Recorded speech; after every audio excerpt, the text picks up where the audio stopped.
Hi guys, good morning. This is Srinivasan. Today the topic we are going to discuss is irrigation and sources of irrigation. Don't skip our classes. End of the session, I gonna give you a cutie story, so listen carefully to our class. Before starting class, I gonna ask 5 questions from previous chapter. Just answer it through your comments. Question number 1.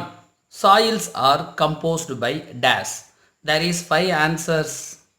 You have to mention any one. Question number 2. How many types of soils? You just mention the types. How many types are there? Question number 3. Black soils help to growth of dash crops. Black soil help to growth of dash crops. Question number 4.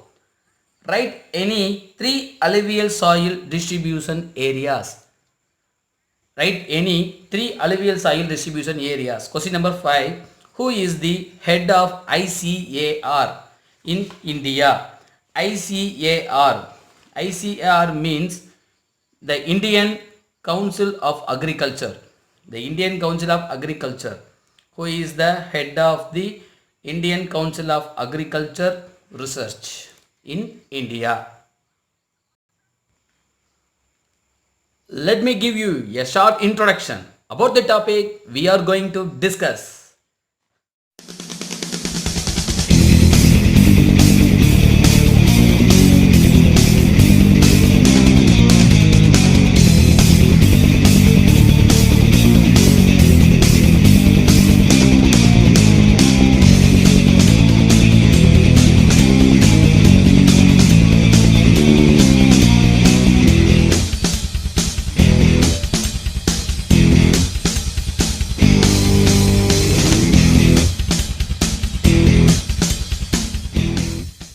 Introduction.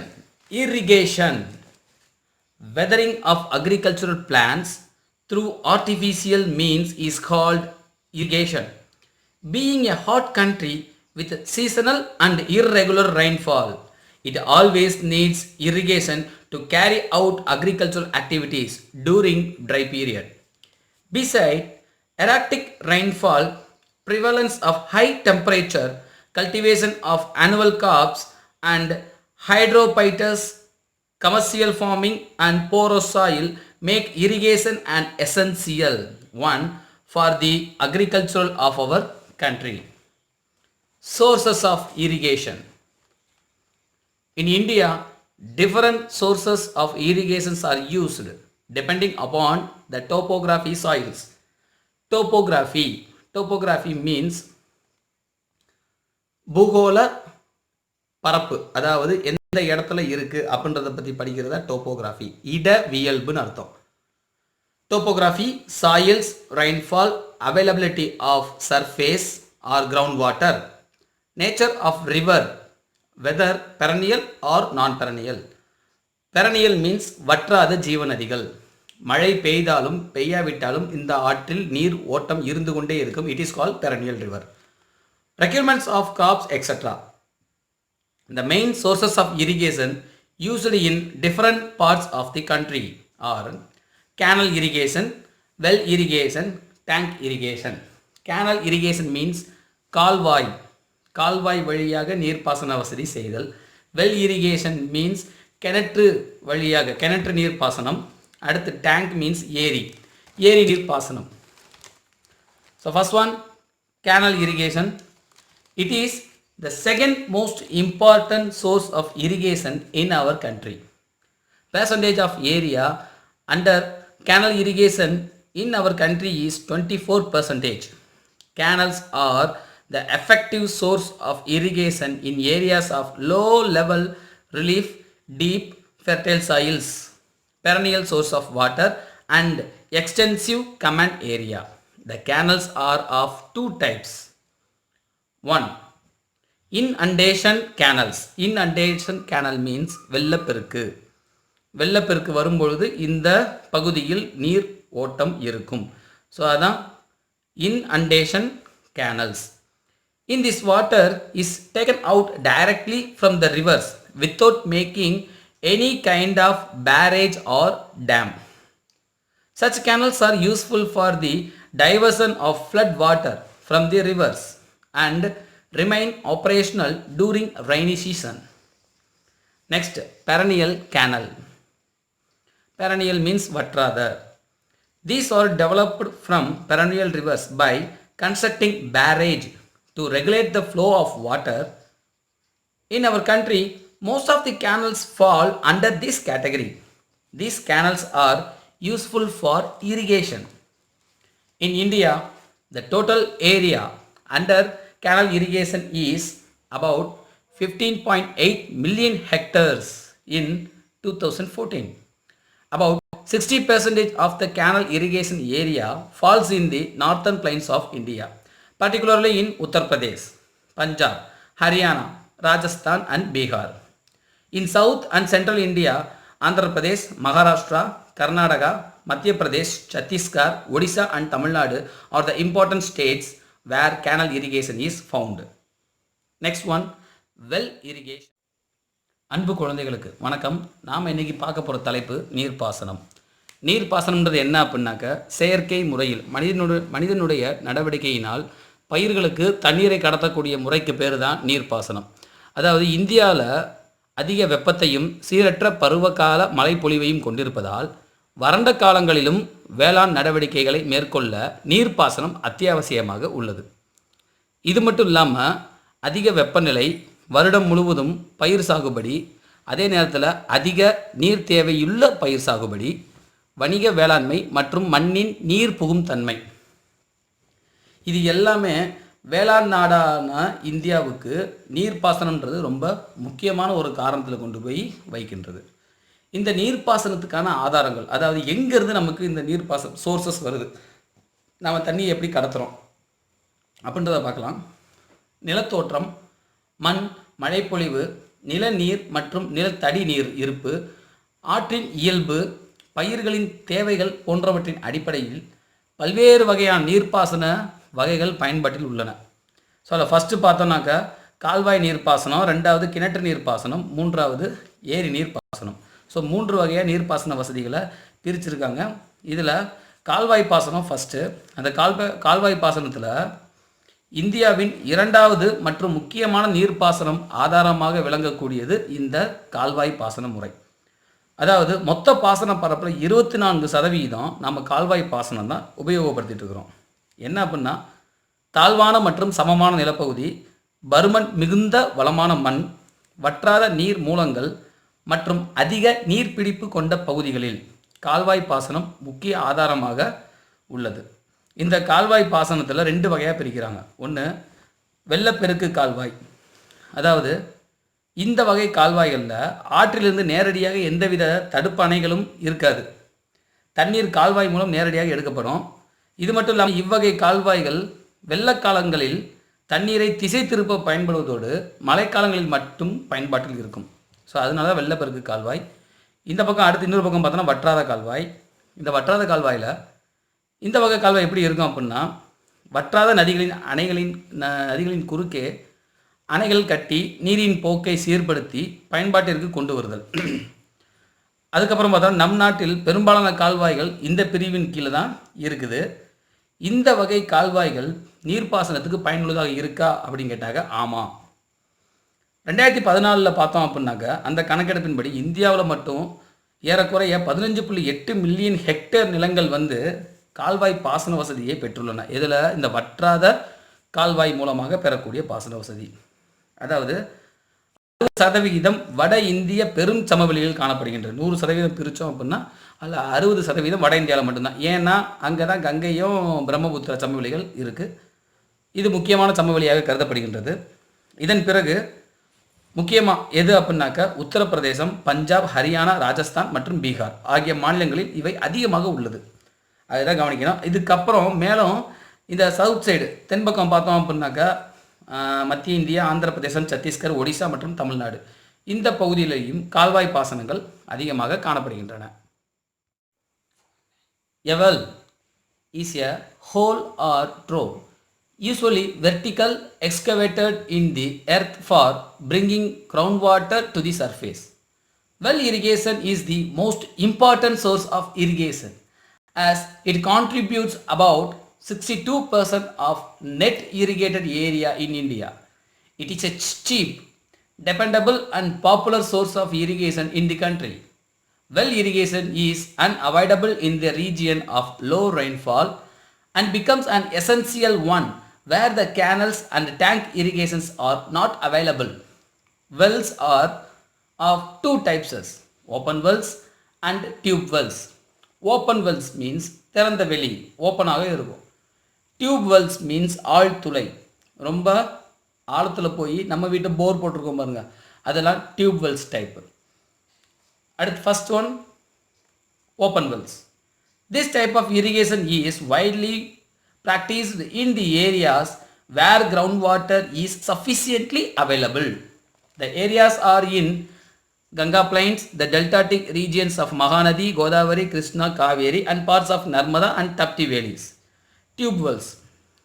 Tube wells are developed in the areas of low water table, sufficient power supply and soft subsurface geological units. Subsurface means மென்மையான பாறைகளை கொண்ட பகுதிகள்.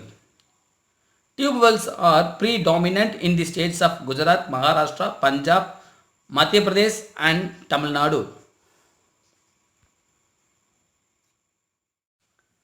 ரெண்டாவது கிணற்று நீர் பாசனம். இந்த கிணற்று நீர் பாசனம்ன்றது எப்படி அப்படின்னாக்க, பூமியில் செங்குத்தாக பள்ளம் தோன்றது, இல்லைனாக்கா ஆழ்துளை மூலமாக ரொம்ப லாங்காக துளை போட்டு தண்ணியை எடுத்து மேற்பகுதிக்கு கொண்டு வரதுக்கு பேர் தான் கிணற்று நீர் பாசனம். இந்தியாவில் பார்த்தோம் அப்படின்னாக்கா பாசன பரப்பில் 62% வந்து கிணற்று நீர் பாசனத்துக்கு கீழே தான் இருக்குது.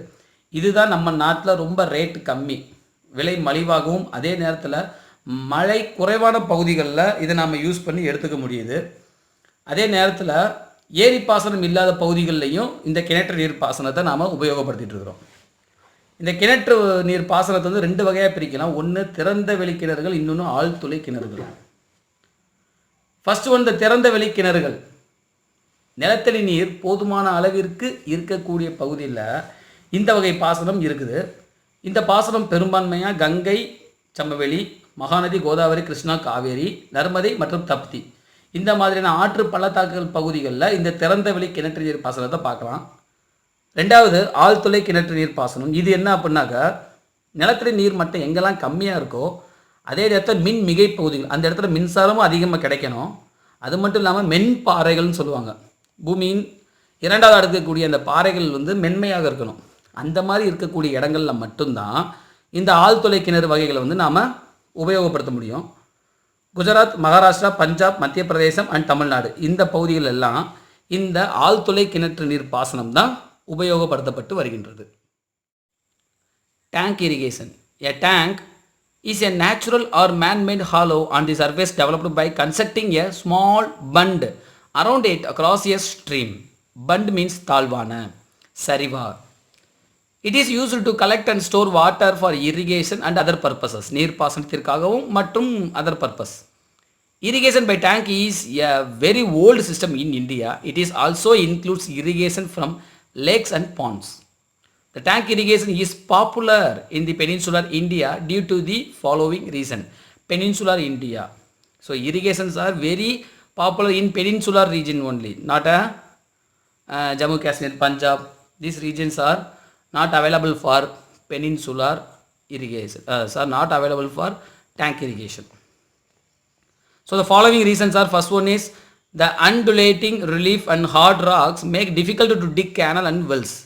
So it's created too difficult. Undulating means samamatra. So that's why we cannot dig properly for canals and wells. Second one, natural depressions serve as reservoirs. Reservoirs means நீர்த்தேக்கங்கள்.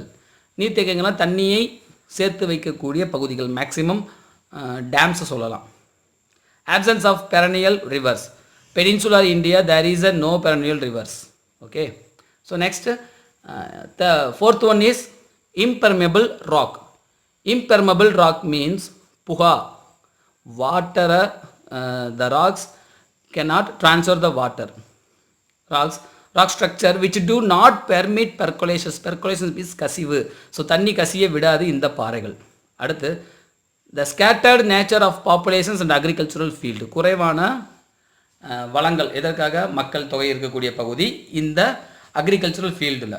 So அதனால் peninsular India maximum they are following tank irrigations. அடுத்ததாக ஏரி பாசனம். ஏரி பாசனம்ன்றது என்னன்னாக்கா புவியின் மேற்பகுதியில் இயற்கையாகவே அல்லது மனிதனால் ஒரு தாழ்வாக தண்ணி தேங்குகிற அளவுக்கு ஏற்படுத்தக்கூடிய பகுதி தான் இந்த ஏரி பாசனம். அதாவது இது ஆற்றின் குறுக்க ஏற்படுத்தப்பட்டு ஏரியை சுற்றிலும் கரைகள் கட்டப்படுகின்றன. இது ஒன்று. இங்கே நீரை நம்மளால் சேகரித்து வைக்கின்றோம். எதுக்காக சேர்த்து வைக்கிறோம் அப்படின்னா வேளாண்மைக்காகவும் மற்றும் இதர தேவைகளுக்காகவும்.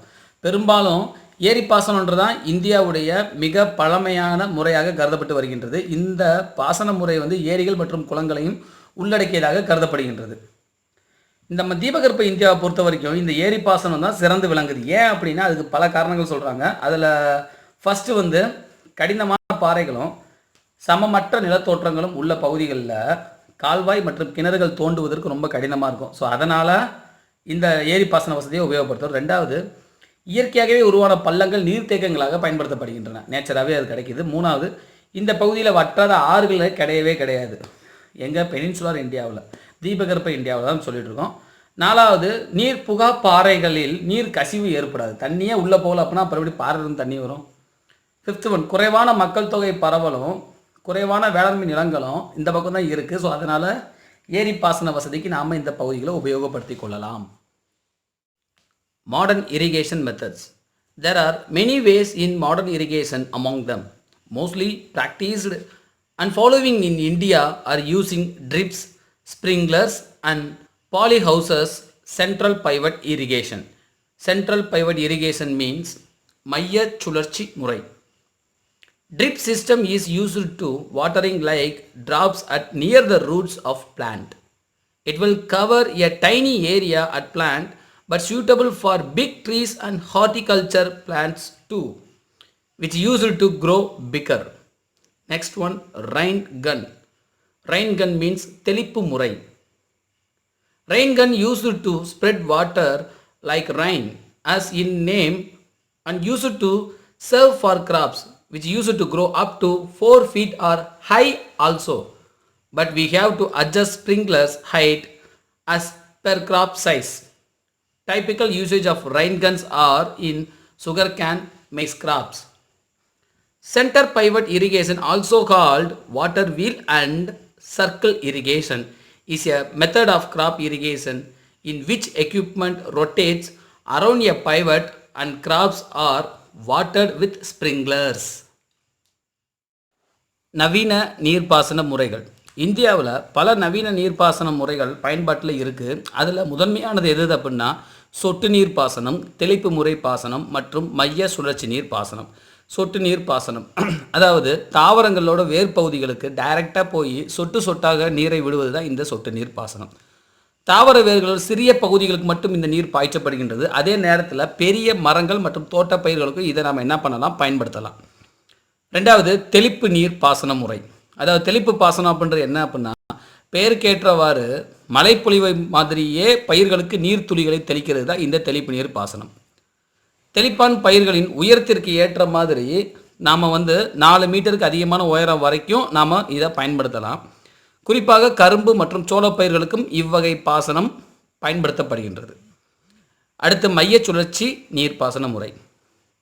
இது நீர் சக்கரம் அல்லது வட்ட சுழற்சி நீர்ப்பாசனம்னு அழைக்கப்படுது. ஏன் அப்படின்னா இந்த முறையில் கருவியோட மைய பகுதி சுழன்றுக்கிட்டே இருக்கும். சுழற்சி மூலமாக சுழன்று கொண்டே தெளிப்பான் என்ன பண்ணிகிட்டு இருக்கோம், நீரை பயிர்களுக்கு தெளித்து கொண்டே இருக்கும். இதுதான் இந்த முறை. மல்டி-பர்பஸ் ரிவர் வேலி projects. It is a scientific management of water resources in our country. Construction of dam across river in aimed at many purposes. Hence, it is termed as multi-purpose river valley projects. The various purposes of a dam serves our irrigations, hydropower generation, water supply for drinking, and industrial purpose, controlling floods, development of fisheries, navigation, etc. Generally, majority of multi-purpose projects are combination of irrigation and hydropower, which are the major aims of the projects. அடுத்ததாக பல்நோக்கு ஆற்று பள்ளத்தாக்கு திட்டம். அதாவது இது ஒரு அறிவியல் முறையில் நீர் மேலாண்மைக்காக நீர்வள மேலாண்மை திட்டமாக பயன்படுத்தப்படுது. என்ன அப்படின்னா, ஆற்றின் குறுக்க பல்வேறு நோக்கங்களுக்காக அணைகளை கட்டுவதால் இது பல்நோக்கு ஆற்று பள்ளத்தாக்கு திட்டங்கள் என்று அழைக்கப்படுகின்றன. என்னென்ன நோக்கத்துக்காக அப்படின்னா, நீர்ப்பாசனத்துக்காக டேம் யூஸ் ஆகுது. அடுத்து நீர் மின் உற்பத்தி, குடிநீர் மற்றும் தொழிற்சாலைகளுக்கு நீர் வழங்குதல், வெள்ளத்தடுப்பு, மீன் வள மேம்பாடு, நீர்வழி போக்குவரத்து, இந்த மாதிரியான பல வகை நோக்கங்களுக்காக ஒரு டேம் கட்டப்படுகின்றது. அதனால் இதுகளுக்கு பேர் பல்நோக்கு ஆற்று பள்ளத்தாக்கு திட்டம் அப்படின்ற பெயர். அது மட்டும் இல்லாமல் நீர் மின் சக்தி மற்றும் நீர்ப்பாசனம் ஆகியவை பெரும்பாலான பல்நோக்கு ஆற்று பள்ளத்தாக்கு திட்டத்தோட முக்கியமான நோக்கமாக கருதப்படுகின்றது. அன்பு குழந்தைகளுக்கு, நாம் இன்னைக்கு நம்மளுடைய குட்டி ஸ்டோரி பகுதியில் என்ன பார்க்க போகிறோம் அப்படின்னாக்க, அரிஸ்டாட்டிலுக்கு ஒரு கடிதம் வந்திருக்கு. அந்த கடிதத்தில் என்ன குறிப்பிட்டிருக்கு அப்படின்னா, தங்களுக்கு என் மரியாதை கலந்த வணக்கம். எனக்கு மகன் பிறந்திருக்கின்றான்.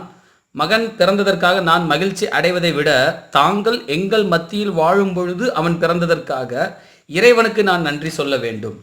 உங்களிடம் அவன் மாணவனாக சேர்ந்து கற்று தேர்ந்தால்தான் அரியணையில் அமருவதற்கான முழு தகுதியை அவன் பெறுவான் என்பது என் நம்பிக்கை. தாங்கள் மனமுவந்து என் ராஜ்யத்திற்கு வருகை தர வேண்டும். இப்படி கடிதத்தை எழுதினவர் யாரும் கிடையாது, மாசிடோனியாவின் மன்னர் பிலிப். அவர் யாரை குறிப்பிட்டிருக்காருன்னா, அவருடைய மகன் அலெக்சாண்டர் பிறந்தது தான் அவர் இப்படி கொண்டாடும் வகையில் அரிஸ்டாட்டிலுக்கு கடிதம் எழுதியிருக்கின்றார். ஸோ அரிஸ்டாட்டில் கிளம்பி போய் அலெக்சாண்டருக்கு ஆசிரியராக மாறிவிடுகின்றார். அலெக்சாண்டர் தினமும் ஸ்கூலுக்கு போயிட்டு வந்துட்டு இருக்காரு. என்னதான் பெரிய பணக்கார குடும்பத்தில் பிறந்திருந்தாலும் அலெக்சாண்டர் கிளாஸில் ஃபஸ்ட்டு மாணவனாக தான் இருந்திருக்கிறார். ஒரு நாள் கிளாஸ் எடுத்துகிட்டு இருக்கும்போது அரிஸ்டாட்டில் மாணவர்களை பார்த்து ஒரு கேள்வி கேட்க, என்ன அப்படின்னா, சந்தர்ப்ப சூழ்நிலை காரணமாக நீங்கள் மன்னராகி அரியணையில் அமர நேர்ந்தால் எப்படி ஆட்சி செய்வீர்கள் என்று அரிஸ்டாட்டில் கேட்க, எல்லா மாணவர்களும் என்ன சொல்லியிருக்காங்க அப்படின்னா, பிரச்சனைகள் ஏற்படும் போதெல்லாம் எங்களது ஆசிரியரான உங்களின் அறிவுரை நாங்கள் கேட்போம். ஏதாவது பிரச்சனை வந்துச்சு அப்படின்னா, டீச்சர் நீங்கள் தானே எங்களுக்கு சொல்லிக் கொடுத்தீங்க, உங்களுக்கு தானே எல்லாம் தெரியும், நீங்கள் தான் எங்களுக்கு சொல்லித்தரணும் அப்படின்னு எல்லா மாணவர்களும் பதில் சொல்லியிருக்காங்க. பட் அலெக்சாண்டர் மட்டும் என்ன சொல்லியிருக்காருனாக்கா, அப்படிலாம் சொல்ல முடியாது, நாளைக்கு நான் எப்படி செயல்படுவேன் என்பது அப்போதைய சூழ்நிலையை பொறுத்து தான் தெரியும், நாட்டின் தேவைக்கேற்ப சிந்தித்து முடிவெடுப்பேன் அப்படின்னு அலெக்சாண்டர் சொல்லியிருக்காரு. அது மட்டும் கிடையாது, அதற்கான அறிவுத்திறனை தாங்கள் எனக்கு அளித்தாகிவிட்டது என்று பதில் சொல்லியிருக்கிறார். ஸோ ஆசிரியர்கள் மாணவர்களுக்கு அறிவினை தரத்தான் முடியும், அந்த அறிவினை எந்த வகையில் உபயோகப்படுத்திக் கொள்வது என்பது அந்த மாணாக்கரின் தகுதியை மட்டுமே சாரும், தகுதியை பொறுத்து தான் அமையும். ஸோ டீச்சர்ஸ் உங்களுக்கு என்ன தான் உங்களுக்கு சொல்லிக் கொடுத்தாலும், உங்களுடைய நாலேஜை நீங்கள் இம்ப்ரூவ் பண்ணிக்கிட்டாலும், அந்த அறிவை நீங்கள் எந்த இடத்துல எப்படி உபயோகப்படுத்திக்கிறீங்க அப்படின்றது உங்களது சூழ்நிலையை பொறுத்தும் அதே நேரத்தில் உங்களுடைய மனதைரியத்தை பொறுத்தும் தான் அமையும். ஸோ அலெக்சாண்டர் பெரிய பேரரசராகி உலக கேப்சர் பண்ணுறதுக்கு பல பகுதிகளுக்கு போயிட்டாலும் தன்னுடைய ஆசிரியரை அவர் மறக்கவே கிடையாது. தன்னுடைய ஆசிரியர் இதில் அது என்னது ஆராய்ச்சியில் ஈடுபட்டிருப்பார். பயாலஜி சம்மந்தமான ஆராய்ச்சியில் ஈடுபட்டிருக்கும் பொழுது அவருக்கு தேவையான பறவைகள், மீன்கள், எல்லா உயிரினங்களையும் அவர் கொடுத்து அனுப்பியிருந்திருப்பார். அது மட்டும் இல்லாமல் ஆசிரியருக்கு ஹெல்ப் பண்ணுறதுக்காக 1000 பணியாளர்கள் அனுப்பி வச்சிருந்திருப்பார். இந்த மாதிரி கடைசி வரைக்கும் தன்னுடைய ஆசிரியருக்கு விசுவாசமாக இருந்தவர் தான் அலெக்சாண்டர். அது மட்டும் கிடையாது, என் பிறப்பிற்காக என் தந்தைக்கு நான் நன்றி சொல்வேன், சிறந்த மனிதனாக நான் வளர்ந்ததற்கு அரிஸ்டாட்டிலுக்கு தான் கடமைப்பட்டிருக்கின்றேன் அப்படின்னு அலெக்சாண்டரை தன்னுடைய குறிப்புகளில் குறித்து வச்சிருந்திருக்கிறாரு. என்னதான் இருந்தாலும் அலெக்சாண்டர் இறந்ததுக்கு அப்புறம் அலெக்சாண்டருடைய ஆசிரியர் அரிஸ்டாட்டில் என்கின்ற ஒரே காரணத்திற்காக பல நாடுகளில் இருந்து அரிஸ்டாட்டில் விரட்டி அடிக்கப்பட்டிருந்திருக்கின்றார் என்பதுதான் கருப்பு வரலாறு. Okay guys, let's recall from the beginning by your own. Thank you guys. Our lesson came to an end. I will meet you on following videos. Give your valuable feedback and share this video to your friends. If you need further video from history, subscribe to Kutti Varalaru. Love you all. Bye bye from Srinivasan.